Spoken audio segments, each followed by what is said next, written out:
ओम श्री गणेशाय नमः। ओम श्री गणेशाय नमः। ओम श्री गणेशाय नमः।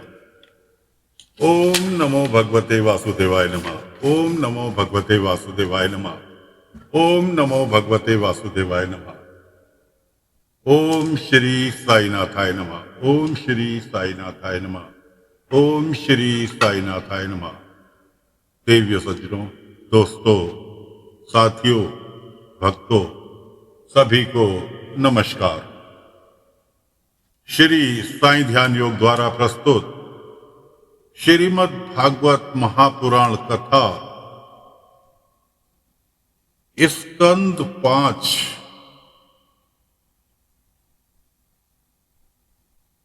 का दूसरा अध्याय आज आपको सुनाने जा रहे हैं।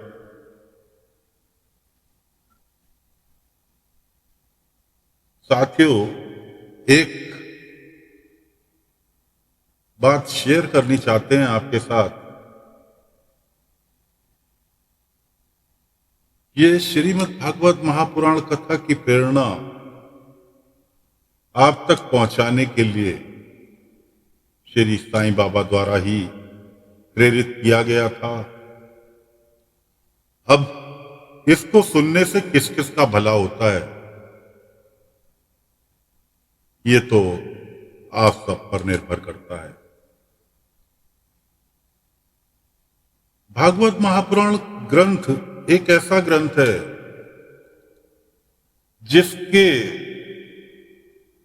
सुनने मात्र से आपके अनेकों क्लेश कट जाते हैं।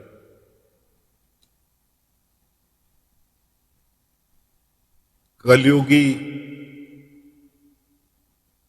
गणित के अनुसार बताएं तो विष्णु भगवान द्वारा रची ये भगवत महापुराण कथा बड़े बड़े ऋषि मुनियों ने सुनी और उसको आगे सुनाई। जिनका उद्धार हुआ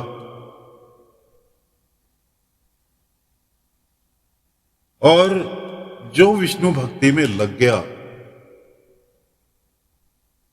उसका उद्धार होना तो निश्चित है। ना उसे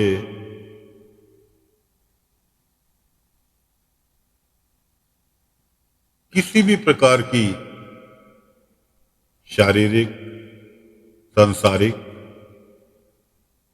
धन धान्य से परिपूर्ण हो जाता है। क्यों हो जाता है? कि जहां विष्णु भगवान है वहां लक्ष्मी मां का वास सदैव बना रहता है। तो जरूरी नहीं है कि इसको पढ़ना, सुनने मात्र से भी आपका उद्धार हो सकता है।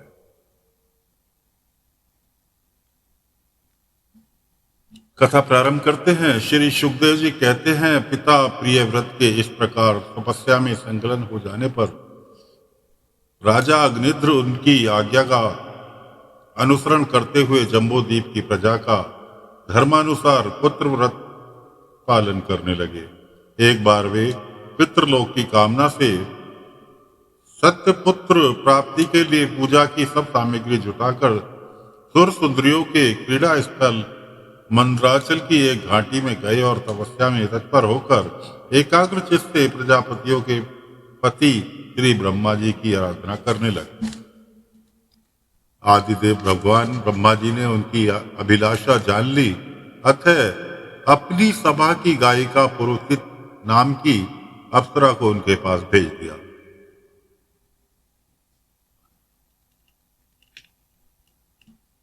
अग्निन्द्र जी ने के आश्रम के पास एक अति रमणीय उपवन था।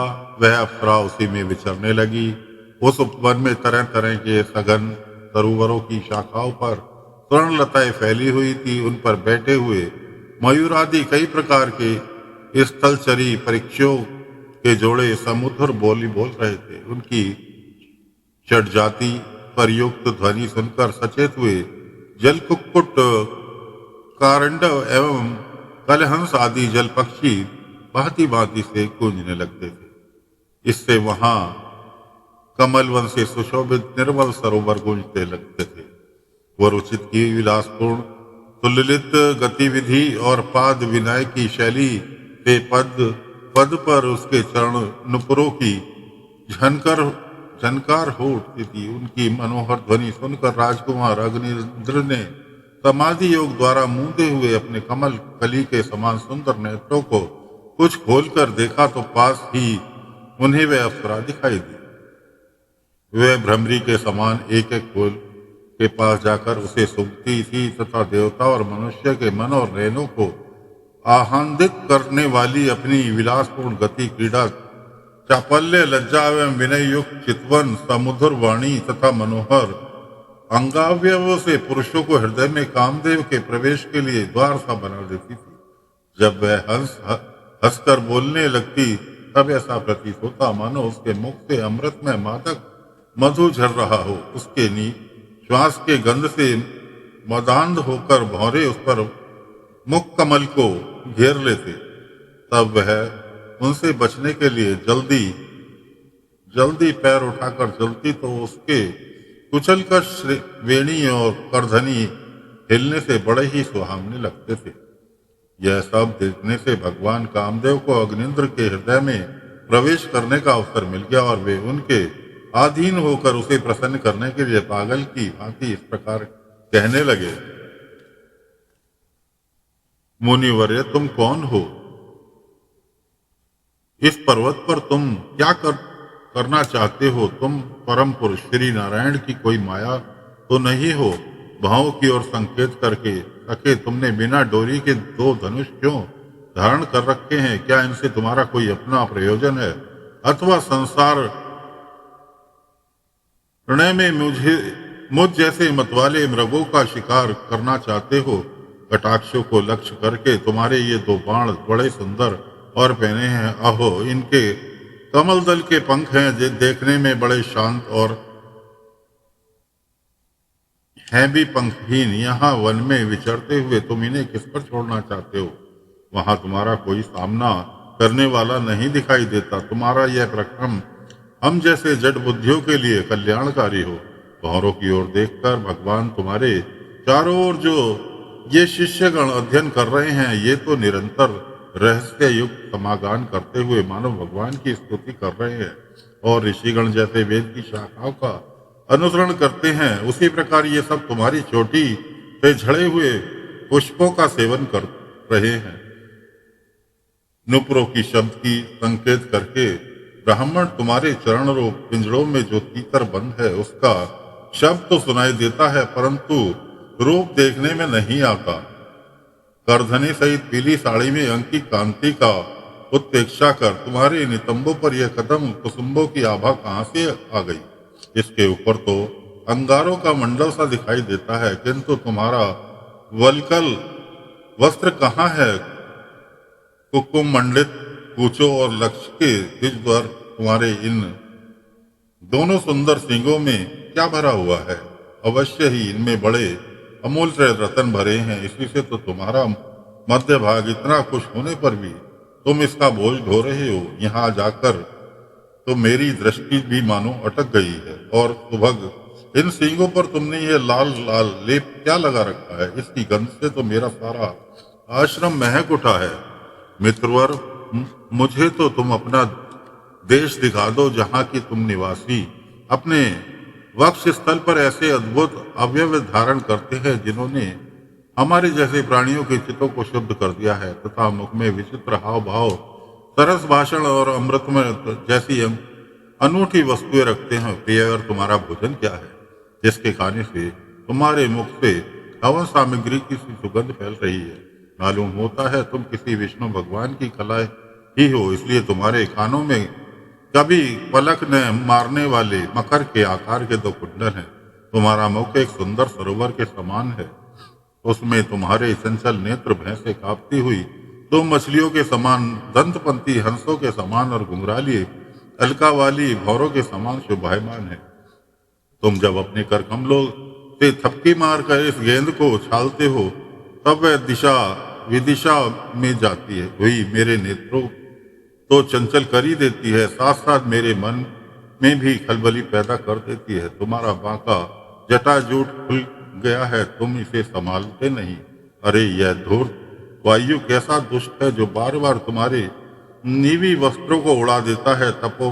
तपोधन तपस्वियों के तप को भ्रष्ट करने वाला यह अनूप रूप तुमने किस तप से प्रभाव से पाया है। मित्र आओ, कुछ दिन मेरे साथ रहकर तपस्या करो, अथवा कहीं विश्व विस्तार की इच्छा से ब्रह्मा जी ने ही तो मुझ पर कृपा नहीं की है। सचमुच तुम ब्रह्मा जी की ही प्यारी देन हो। अब मैं तुम्हें नहीं छोड़ सकता। तुमने मेरे मन और नयन ऐसे उलझ गए हैं कि अन्यंत्र जाना ही नहीं चाहते। सुंदर सिंगों वाली, तुम्हारी जहां मन हो मुझे भी वहीं ले चलो। मैं तुम्हारा अनुचर हूं और तुम्हारी ये मंगलमयी सखिया भी हमारे साथ रहे। श्री सुखदेव जी कहते हैं, राजन अग्निन्द्र देवताओं के समान बुद्धिमान और स्त्रियों को प्रसन्न करने में बड़े कुशल थे। उन्होंने इसी प्रकार रति चारित्रमयी मीठी मीठी बातों से उस अप्सरा को प्रसन्न कर लिया। वीर समाज में अग्रण के अग्निन्द्र के बुद्धिशील रूप अवस्था, लक्ष्मी और उदारता से आकर्षित होकर वह जम्बूद्वीपाधिपति के साथ कई हजार वर्षों तक पृथ्वी और स्वर्ग के भोग को भोगती रही।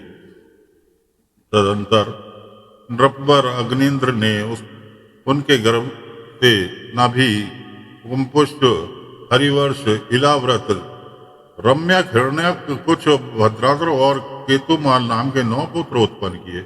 इस प्रकार 9 वर्ष में प्रति वर्ष एक क्रम से 9 पुत्र उत्पन्न कर पुरुषित उन्हें राजभवन में ही छोड़कर फिर ब्रह्मा जी की सेवा में उपस्थित हो गए। ये अग्निन्द्र के पुत्र माता के अनुग्रह से स्वभाव से ही सुडौल और सबल शरीर वाले थे। अग्निन्द्र ने जम्बूद्वीप के विभाग करके उनके समान नाम वाले 9 वर्ष भूखंड बनाए और उन्हें एक एक पुत्र को सौंप दिया।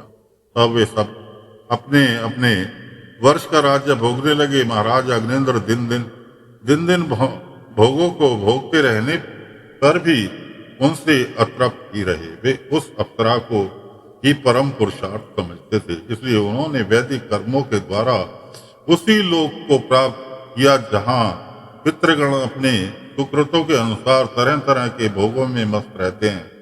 पिता के परलोक से धारने पर नाभि आदि 9 भाइयों ने मेरु की मेरु देवी, प्ररूपा की उग्रवंती लता, राम्या, श्यामा, नारी, भद्रा और देवकी नाम की 9 कन्याओं से विवाह कर लिया। तो साथियों, ये दूसरा अध्याय यहाँ पर समाप्त होता है। अब चलते हैं तीसरे अध्याय की ओर। श्री सुखदेव जी कहते हैं, राजन अग्निद्र के पुत्र नाभि के कोई संतान न थी।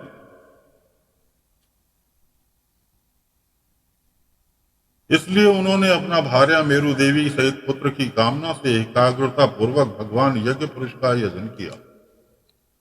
यद्यपि सुंदर अंगों वाले श्री भगवान द्रव्य, देश, काल, मंत्र, ऋतुज, दक्षिणा और विधि इस यज्ञ के साधनों से सहज में नहीं मिलते, तथापि वे भक्तों पर तो कृपा करते ही हैं।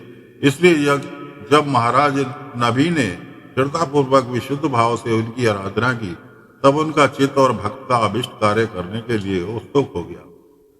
यद्यपि उनका स्वरूप सर्वदा स्वतंत्र है, तथापि उन्होंने प्रवग्र कर्म अनुष्ठान होते समय उसे मन और नयनों को आनंद देने वाले अवयवों से युक्त आदि सुंदर हृदयाकर्षक मूर्ति में प्रकट किया।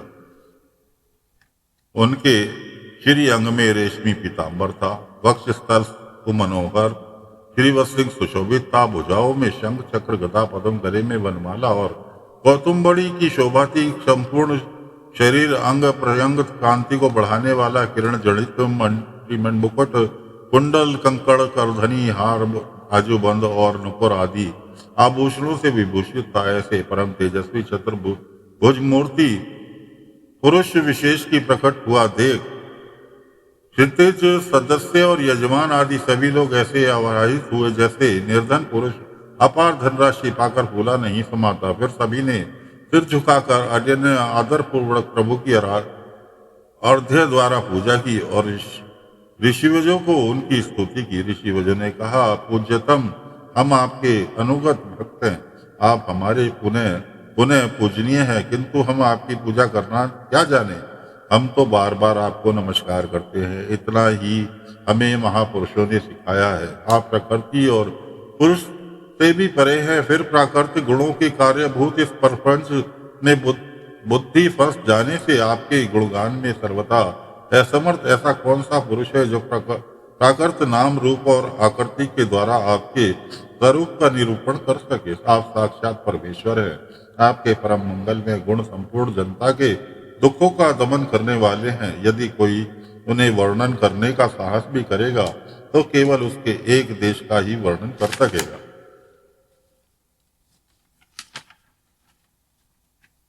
किंतु प्रभु, यदि आपके भक्त प्रेम गदगद वाणी से स्तुति करते हुए सामान्य जल, विशुद्ध पल्लव, तुलसी और धूप के अंकुर आदि सामग्री से ही आपकी पूजा करते हैं तो भी आप सब प्रकार संतुष्ट हो जाते हैं। हमें तो अनुराग के सिवा इस द्रव्य काल आदि अनेकों अंगों वाले यज्ञ से आपका कोई प्रयोजन नहीं दिखलाई देता, क्योंकि आपके स्वतः ही क्षण में संपूर्ण पुरुषार्थों का फलस्वरूप परमानंद स्वभावत ही निरंतर प्रद्भूत होता रहता है। आप साक्षात उसके स्वरूप ही है। इस प्रकार यद्यपि आपको इन यज्ञादियों का कोई प्रयोजन नहीं है, तथापि अनेक प्रकार की कामनाओं की सिद्धि चाहने वाले हम लोगों के लिए तो मनोरथ सिद्धि का पर्याप्त साधन यही होना चाहिए। आप ब्रह्मादि परम पुरुषों की अपेक्षा भी परम श्रेष्ठ हैं। हम तो यह भी नहीं जानते कि हमारा परम कल्याण किसमें है, और न हम में आपकी कोई यथोचित पूजा ही बनी है।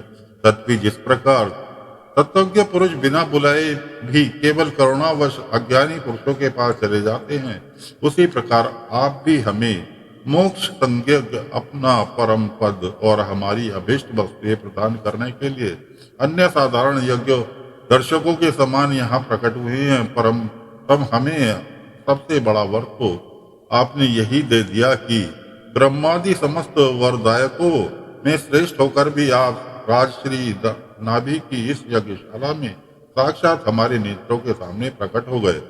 अब हम और वर क्या मांगे। प्रभु, आपके गुणगानों का गान परम मंगलमय है। जिन्होंने वैराग्य से प्रज्वलित हुई ज्ञान अग्नि के द्वारा आपके अनंत करण के द्वारा देश आदि संपूर्ण मलों को जला डाला है, अतः जिसका स्वभाव आपके ही समान शांत है, वे आत्मा राम मुनि गण भी निरंतर आपके गुणों का ज्ञान किया करते हैं। अतः हम आपसे यही वर मांगते हैं कि गिरने, ठोकर खाने, छींकने अथवा जमाई लेने और संकट आदि के समय, जर और मरणादि की अवस्था में आपका स्मरण न हो सकने पर भी किसी प्रकार आपके संकल्प विनाशक भक्त वसुल दीन बंधु आदि गुणों घोतक नामों का हम उच्चारण कर सके। इसके सिवा कहने योग्य न होने पर भी एक प्रार्थना और है। आप साक्षात परमेश्वर हैं। स्वर्ग अपवर्ग आदि ऐसी कोई वस्तु नहीं है जिसे आप न दे सके। तथापि जैसे कोई कंगाल किसी धन लुटाने वाले परम उदार पुरुष के पास पहुंचकर भी उसके भूसा ही मांगे, उसी प्रकार हमारे यजमान ये राजश्री नाभि संत को ही परम पुरुषार्थ मानकर आपके सामान पुत्र पाने के लिए आपकी आराधना कर रहे हैं। यदि कोई आश्चर्य की बात नहीं है, आपका माया का पार कोई नहीं पा सकता और न यह किसी के वश में ही आ सकती है। जिन लोगों ने महापुरुषों के चरणों का आश्रय नहीं लिया, उसमें ऐसा कौन है जो उनके वश में नहीं होता। उसकी बुद्धि पर उसका पर्दा नहीं पड़ जाता और विषय का वेग उसके स्वभाव को दूषित नहीं कर देता। देव आप भक्तों के बड़े बड़े काम कर देते हैं। हम मतियों ने कामनावश इस तुच्छ कार्य के लिए आपका आवाहन किया है। यह आपका अनादर ही है, किंतु आप समदर्शी हैं, अतः हम अज्ञानियों की इस भ्रष्टता को आप क्षमा करें।